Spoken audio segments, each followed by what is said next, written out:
To remove the glove box, you will first need to remove the cup holder. Please follow the link provided at the end of this video for additional assistance with that task if needed.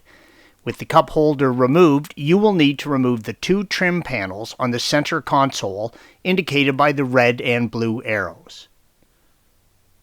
Use a trim removal tool and pry the panel out from the console, red arrows.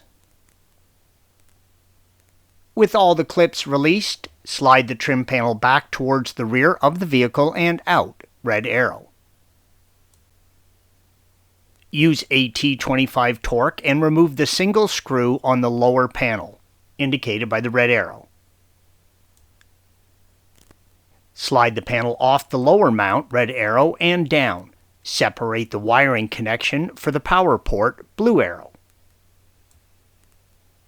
Open the glove box and using a trim removal tool, pry out the entertainment port, red arrows, and separate the wiring connection that your vehicle is equipped with. Use a trim removal tool and pry off the end dash trim piece, and then use a T25 Torx to remove the single screw that is facing the rear of the vehicle and indicated by the red arrow. Use a trim removal tool and pry out the footwell light, blue arrow. In this image, you can also see one of the E8 Torx screws that you will be removing in a moment, red arrow.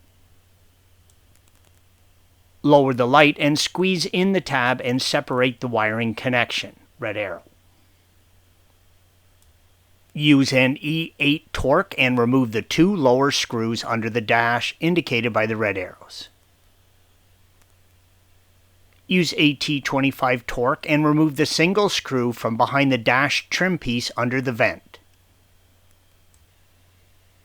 Use a T25 Torx and remove the three screws from the top of the glove box under the dash, red arrow. Lower the glove box and pull it back. Separate the wiring connection from the mount on the rear of the glove box and separate the connection, red arrow. As you lower the glove box, feed the entertainment wiring through the access port on the rear of the glove box, indicated by the red arrow. Installation is the reverse of removal. Thanks for watching.